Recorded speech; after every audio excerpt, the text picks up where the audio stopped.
Hello everyone, welcome to back my YouTube channel. मी लक्ष्मी तुम्हा सर्वांचं स्वागत करते माझ्या आणखीन एका नवीन व्हिडिओमध्ये।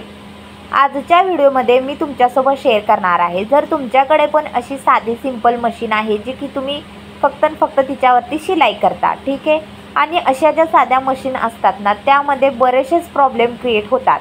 आता माझ्या मशीनमध्ये सुद्धा बरेचसेच प्रॉब्लेम मला नेहमी फेस करावे लागतात, ठीक आहे। तर जर तुमच्याकडे पण अशी साधी सिंपल मशीन आहे आणि तुम्हाला सुद्धा बरेचसेच प्रॉब्लेम फेस करावे लागत आहेत, तर त्यावरती मी एक मस्त असं सोल्युशन 5-6 अशा ट्रिक्स घेऊन आलेले आहे, ज्याच्यामुळे तुमचे प्रॉब्लेम असे चुटकीसरशी सॉल्व्ह होणार आहेत, ठीक आहे। तर चला आपण पाहूया। सुरुवातीला मी मशीनवरून सगळी खोलून घेतलेली आहे, म्हणजे तिची दोरी वगैरे काढून खाली जमिनीवरती घेतलेली आहे, फरशीवरती, जेणेकरून तुम्हाला व्हिडिओ डिटेलमध्ये समजावा, ठीक आहे। तर चॅनलला सबस्क्राईब केलं नसेल तर करून घ्या। नवीन जर चॅनलवर तुम्ही आला असाल तर सबस्क्राईब करून बेल आयकॉन प्रेस करा। आणि जे कोणी अगोदर व्हिडिओ पाहिले असतील किंवा जे माझे अगोदरचे यूट्यूब फॅमिलीचे मेंबर असतील त्यांनी तेवढं व्हिडिओला लाईक करायचं आहे, ठीक आहे। तर जर तुमच्या घरामध्ये कोणी आणि शिलाई मशीनचे कस्टमर वगैरे शिलाई मशीनचे कोण मेंबर्स असतील तर त्यांनासुद्धा तुम्ही व्हिडिओ शेअर करा। तर सुरुवातीला आता आपण पाहणार आहोत, जर मशीन खटखट करत असेल तर त्यावरती कोणतं सोल्युशन ट्रॅक करायचं किंवा कोणतं सोल्युशन वापरायचं। इथं तुम्ही पाहू शकता मशीनच्या एका साईडला एक सिल्वर कलरचा सर्कल असतो, तो तुम्हाला स्क्रूड्रायव्हरने खोलून घ्यायचा आहे। मी इथं खोलून घेतलेला आहे। त्यानंतर इथं तुम्ही आतमध्ये पाहू शकताय 2 पार्ट जॉईन केलेला एक स्क्रू आहे, जो स्क्रू लूज तर झाला असतो किंवा फिट तर असतो। त्यामध्ये तुम्हाला काय करायचं, जर जास्त लूज असेल तर थोडंसं नॉर्मल लूज फिट करायचं, आणि थोडंसं जर फिट असेल तर थोडंसं लूज करायचा, समजलं। जर फिट असेल तर लूज करायचं आणि जर लूज असेल तर थोडंसं फिट करायचं। आणि त्याचबरोबर मेन पॉईंट म्हणजे ऑइलिंग करणं। जर तुम्ही मशीनीला महिन्यातून 2दा तरी ऑइलिंग केलंच पाहिजे। जर तुम्ही ऑइलिंग करत नसाल तर मग तुमची मशीन खटखट असा आवाज देते, आणि तरी पण जर तुम्ही ऑइलिंग करून जरी आवाज देत असेल तर मग मात्र तुम्हाला हा जो स्क्रू असतो हा स्क्रू चेक करायचा आहे, ठीक आहे। इथं तुम्ही पाहू शकता मी तुम्हाला फिरवून दाखवत आहे, आणि हा जो जॉईंट भाग आहे याच्यावरती ऑइलिंग केल्यानंतर ते मस्त असं मिशनीमध्ये हे होतं, त्याचं म्हणजे विरघळतं, म्हणजेच ते पूर्ण पार्ट्सला जातं आणि त्यामुळे मशीन तुमचा आवाज देणं बंद करते, ठीक आहे। तर अशा प्रकारे तुम्हाला ऑइलिंग करून त्याचबरोबर स्क्रू फिट असेल तर लूज करून, लूज असेल तर फिट करून घ्यायचा आहे, मग तुमचा खटखट येणारा आवाज 100% बंद होईल, ठीक आहे एव्हरीवन। तर इथं मी सिल्वर कलरचं जी प्लेट आहे ती परत एकदा बसवून दिलेली आहे, ठीक आहे। आता दुसरं आपण पाहणार आहोत ते म्हणजे दाब पट्टी, म्हणजे जे की आता आपण म्हणलं, आता तुम्हाला मी माझ्या भाषेत सांगते ते म्हणजे दात्र्या, जे की दात्र्या असतात ना, ज्यावेळेस आपण शिलाई करतो अशा वेळेस आहे ना कापड पुढं सरकत नाही, हा प्रॉब्लेम क्रिएट होतो, बरोबर। मग त्याचं कारण तो कोणत्या प्रॉब्लेममुळे क्रिएट होतो, ज्यावेळेस ते दात्र्या पुढे जात नाही, त्या खाली अडकलेल्या असतात किंवा खालती जातात, त्यावेळेस हा प्रॉब्लेम क्रिएट होतो। आपण ज्यावेळेस शिलाई करतो त्यावेळेस आपलं कोणतंही कापड असू दे ते पुढं सरकत नाही, ठीक आहे। तर तो प्रॉब्लेम कसा सॉल्व्ह करायचा ते तुमच्यासोबत शेअर करते। सुरुवातीला हा जो दाब आहे तो आपण काढून घेऊया। इथं तुम्ही पाहू शकताय थोड्याशा दात्र्या ज्या आहेत ती म्हणजे दातपट्टी म्हणा, तर ती नॉर्मल अशी किंचितशी खालती गेलेली आहे, त्यामुळे कापड पुढं सरकण्यास प्रॉब्लेम येतो। तुमची थोडीशी जास्त गेली असेल किंवा थोडीशी काय पूर्ण गेलेली असेल, जर तुम्ही म्हणजे मेकॅनिककडे घेऊन गेलात मशीन, तर ते सांगतात की तुमचं जे दातपट्टी आहे ती पूर्ण खराब झालेली आहे, असं सांगून ते जवळजवळ 400 ते 500 बिल करतात, आणि हे त्याच दात्र्या तुम्हाला वरती सरकावून देतात आणि सांगतात की हे चेंज केले ते चेंज केले, असं करून 400-500 रुपये काढतात। परंतु मी काय करते, नेहमी मी स्वतःच ही ट्रिक यूज करते आणि खालच्या खालून म्हणजे सेटिंग करून व्यवस्थितरित्या त्या दात्र्या यूज करते, आणि ते काय खराब झालेलं नसतं, ठीक आहे। तर ही ट्रिक तुम्हाला कशी वाटली, आवडली तर कमेंट करा बरं का, छान अशी। त्याचबरोबर लाईक पण करा व्हिडिओला, ठीक आहे। बघू किती लाईक येतात, म्हणजे ही ट्रिक किती जणांना आवडते ते मला पण पाहायचं आहे, ठीक आहे। तर इथं तुम्हाला मी खालती दाखवते, एक हा स्क्रू असतो ना, हा स्क्रू जो आहे तो त्या दात्र्यांशी म्हणजेच ती जे दातपट्टी आहे त्याच्याशी जॉईन असतो। मग ते तुम्हाला काय करायचं, जर तुम्ही वरती दाबलात ना तर दात्र्या तुमच्या म्हणजेच त्या मशीनच्या दात्र्या, आता इथं तुम्ही पाहू शकता वरती दाबल्यानंतर दात्र्या वरती आलेल्या आहेत, ठीक आहे। आता मी तुम्हाला खाली दाबून दाखवते, खाली दाबून दाखवल्यानंतर त्या दात्र्या पूर्ण खाली जातात, ठीक आहे। आता तुम्हाला दाखवते मी इथं मशीन मी थोडंसं कापड वगैरे खाली अंतरायला पाहिजे होतं, कारण मशीन कशी करते परशीवरून निसरते, त्यामुळे जरा प्रॉब्लेम येतो आहे. तर इथं तुम्ही पाहू शकता. आता ही खाली केल्यानंतर ना, आता तुम्ही पहा पूर्ण दात्र्या त्याच्या खालती गेलेल्या असतात. ठीक आहे, म्हणजे ते जे भाग आहे तो अटॅच असतो. आता इथे तुम्ही पाहू शकताय का दात्र्यावरती दिसत नाही आहेत. आणि आता ते ज्या वेळेस आपण वरती करतो ना, दाब देतो ना त्याला, तर ते दात्र्यावरती येतात. तुम्हाला खूप पण वरती ठेवायचं नाही आणि खूप पण खालती घ्यायचं नाही. अगदी मीडियममध्ये तुम्हाला समजतं की आता किती असावं, किंवा तुम्ही ट्राय करून बघायचं. ठीक आहे, एखादं कापड वगैरे व्यवस्थित असं जोडून पाहायचं. जर ते कापड सरकत असेल तर तुमचा प्रॉब्लेम 100% सॉल्व्ह होणार, म्हणजे होणार हो, माझ्यावर विश्वास ठेवा. तुम्ही काय करायचं आहे, थोडंसं खालती असेल तर थोडंसं वरती तुम्हाला ढकलायचं आहे आणि मग वरती दाबून धरायचं. ते जी स्प्रिंग आहे ती वरती दाबून धरायची आणि त्यानंतर मग तुम्हाला तो जो स्क्रू आहे तो स्क्रू फिट करून घ्यायचा आहे. इथं तुम्ही पाहू शकताय मी फिट करून घेतलेला आहे आणि आपला दुसरा जो प्रॉब्लेम आहे तो सॉल्व्ह झालेला आहे. पहिला खटखट आवाज येणे, दुसरा कापड पुढं न सरकणे किंवा दात्र्या व्यवस्थित न होणे. ठीक आहे, तर हा जो दाब आहे तो आपण बसवून घेऊया. ठीक आहे एव्हरीवन. तर तुम्ही मशीनीला नेहमी ऑइलिंग करत चला, मशीनची स्वच्छता राखत चला, म्हणजे मशीन तुम्हाला अजिबात त्रास देणार नाही. ती व्यवस्थित सर्व्हिस करेल किंवा व्यवस्थित शिलाई वगैरे व्यवस्थित सगळं काही होईल. ठीक आहे, तर इथं तुम्ही पाहू शकताय माझी मशीन किती चकचकीत आहे. मी नेहमी मशीनची काळजी घेते, ऑइलिंग करते वगैरे वगैरे वगैरे सगळे, तरी पण प्रॉब्लेम होतात. आता मशीन म्हटल्यावर होणारच. तर इथं तुम्ही पाहू शकता मी दाब वगैरे बसवून घेते. दाब बसवताना थोडासा प्रॉब्लेम क्रिएट होत आहे, पण काय हरकत नाही. हळूचं सेटिंग वगैरे हे करून आपण व्यवस्थित बसवलं तर काहीही प्रॉब्लेम क्रिएट होत नाही. ठीक आहे, तर माझ्या चॅनलवरती बरेचसे व्हिडिओ अपलोड आहेत. जरी आणखीन तुम्हाला काही शंका असतील तर तुम्ही ते चेकआउट करू शकता आणि तुमचा जो काही प्रॉब्लेम असेल तो नक्कीच सॉल्व्ह करू शकता. इथं तुम्ही पाहू शकता दाब बसवून झालेला आहे. ठीक, तर आपल्याला स्क्रूड्रायव्हरने स्क्रू आवळून घ्यायचा आहे. ठीक आहे एव्हरीवन. तर आणखीन काही तुमच्या शंका असतील तर तुम्ही कमेंट करून विचारू शकता. आणि मी इथं दाब बसवून घेत आहे, तोपर्यंत चॅनलला लाईक करून घ्या. व्हिडिओ मित्रमैत्रिणींना नातेवाईकांमध्ये शेअर करा. ठीक आहे, तर इथं तुम्ही पाहू शकता स्क्रू व्यवस्थित फिट बसवून घ्यायचा, कारण फिट जर नाही बसवला ना तर तुमचा दाब हलण्याची शक्यता असते. ठीक आहे एव्हरीवन. तर आय होप तुम्हाला ही सुद्धा ट्रिक समजली असेल अशी मी आशा करते. ओके, तर आता आपण तिसरी ट्रिक पाहणार आहोत, ती म्हणजे सारखं सुई मोडणे. बऱ्याचशाच माझ्या मैत्रिणीचा म्हणा किंवा बऱ्याचदा आपण ज्यावेळेस शिलाई करत बसतो अशा वेळेस ना सुई मोडण्याचा प्रॉब्लेम हा प्रत्येक वेळेस फेस करावा लागतो बरं का. मला पण खूप वेळा सुई मोडण्याचा प्रॉब्लेम सुरुवातीला यायचा, परंतु आता मला ज्यावेळेस ही ट्रिक समजली आहे ना त्यापासून हा प्रॉब्लेम मी नक्की लक्ष देते. ज्यावेळेस शिलाईला बसलेलं असते ना स्टिचिंग करायला त्यावेळेस माझे लक्ष असतं, त्यामुळे मग मी सुई मोडण्याचा प्रॉब्लेम माझा नक्कीच सॉल्व्ह झालेला आहे किंवा मला होतच नाही तो प्रॉब्लेम. तर इथं तुम्ही पाहू शकताय ज्यावेळेस आपण सुई खालतीवरती घेतो अशा वेळेस ज्या होलमध्ये जाणं गरजेचं आहे त्या होलमध्ये तरी सुई जाते, परंतु ती दाब जो आहे ना त्या दाबला थोडीशी चिटकून जाते. मग अशा वेळेस आपण शिलाई करताना काय होतं, थोडंसं ते हादरून जो दाब आहे ना तो असा मध्ये येतो आणि सुईला टच होतो, त्यामुळे सुईचा टोक मोडण्याची शक्यता जास्त असते.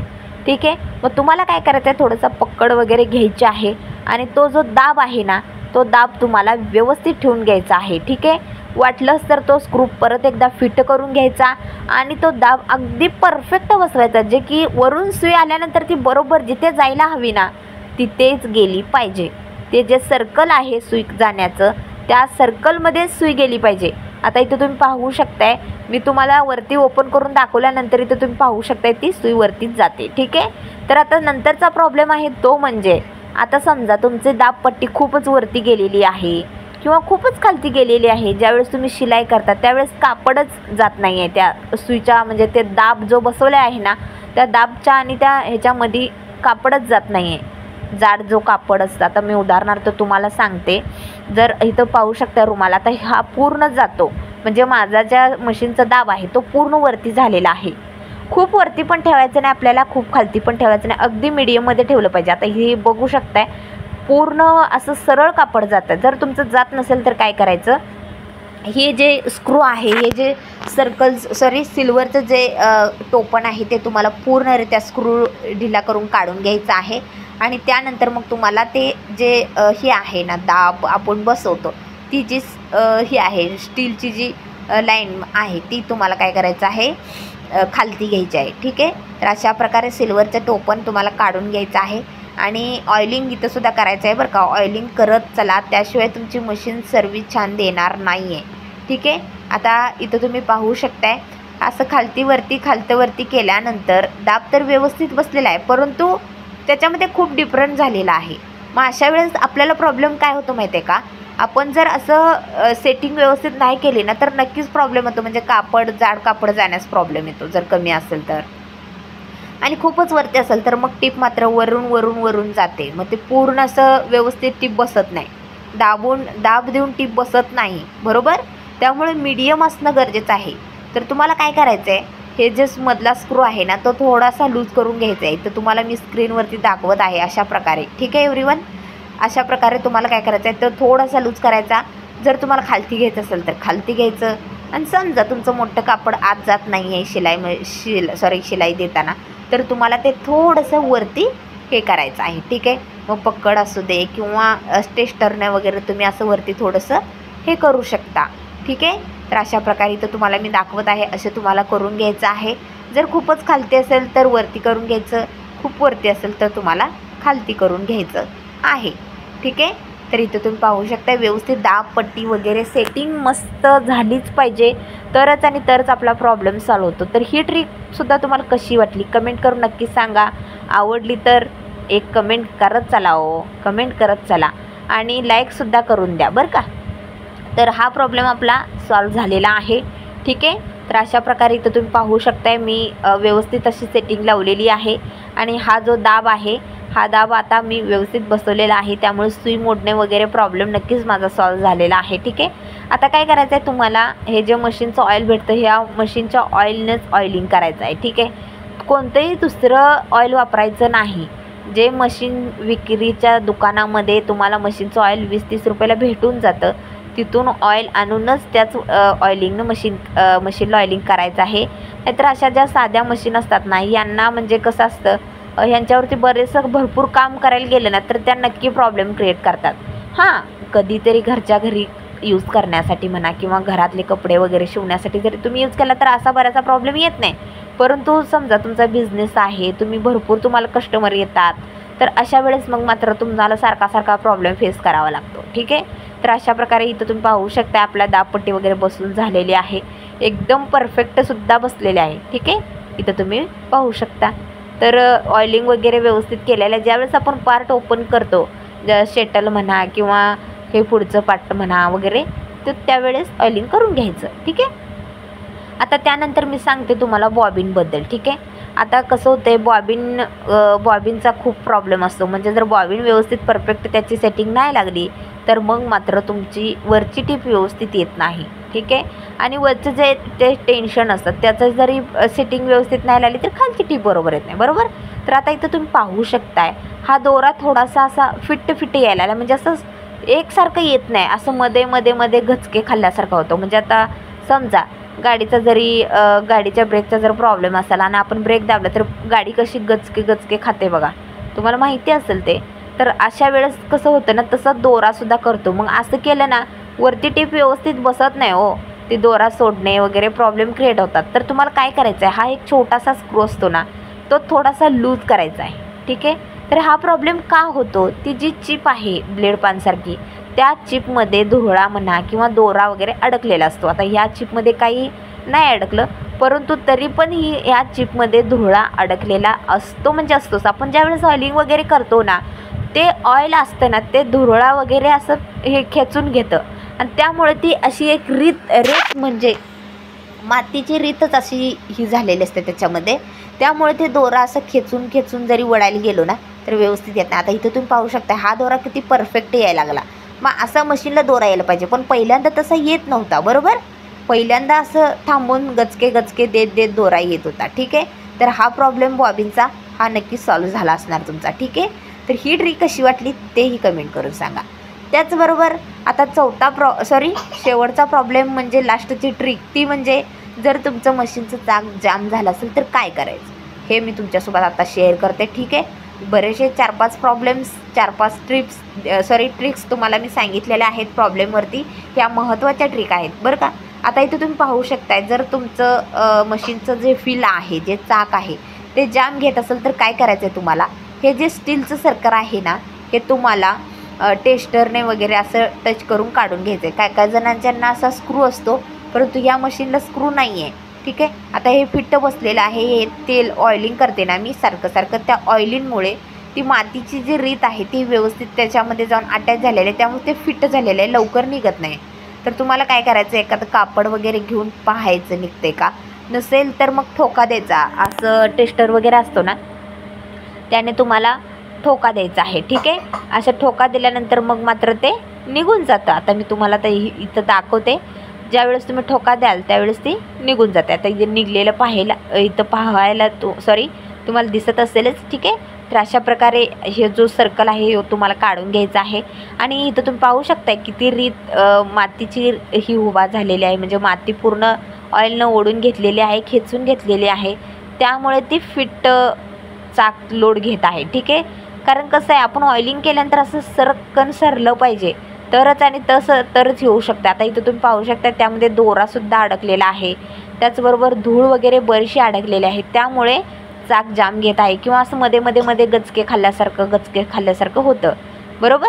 तर ते सुद्धा तुम्हाला व्यवस्थित साफ करून घ्यायचं आहे आणि मग त्यानंतर मगच तुम्हाला फील बसवायचं आहे. ठीक आहे, जरी तुम्ही ऑइलिंग केलं तरी महिन्यातून एकदा तरी मशीनची मशीन पूर्ण ओपन करून ऑइलिंग करून स्वच्छता करून परत अजून ऑइलिंग करत चला. ठीक आहे, त्यानंतर हे तुम्हाला पेचोपेच बसवून घ्यायचा आहे, जो स्टीलची सर्कल आहे तो सुद्धा, आणि त्यानंतर मग वरून तो स्टीलचा सर्कल बसवून घ्यायचा. ठीक आहे, आय होप माझ्या महत्त्वाच्या ज्या काही टिप्स आहेत, ज्या काही मी 4-5 टिप तुम्हाला सांगितल्या, 4-5 असतील किंवा 5-6 असतील, त्या तुमच्यासाठी खूप महत्त्वाच्या आहेत. तुम्ही व्हिडिओ शेवटपर्यंत पाहिला असेल तर तुमचे सगळे प्रॉब्लेम सॉल्व्ह होणार, खात्री आहे मला, कारण मी सुद्धा ह्याच ट्रिक्स वापरून मशीन चालवत आहे. म्हणूनच 100% गॅरंटेड मी असेल तरच तुमच्यासोबत व्हिडिओ शेअर करते, नाहीतर नाही. ठीक आहे, तर अशा प्रकारे तुम्हाला तुमच्या मशीनची काळजी घ्यायची आहे. आणि जर तुमच्या मशीनमध्ये असे प्रॉब्लेम क्रिएट झाले तर ते तुम्हाला अशा ट्रिक्स वापरून सॉल्व्ह करायचे आहेत. ठीक आहे, आय होप तुम्हाला व्हिडिओ आवडला असेल अशी मी आशा करते, आणि माझा व्हिडिओ शेवटपर्यंत पाहिला त्याबद्दल आभार मानते. चला भेटूया नवीन व्हिडिओसोबत, तोपर्यंत बाय.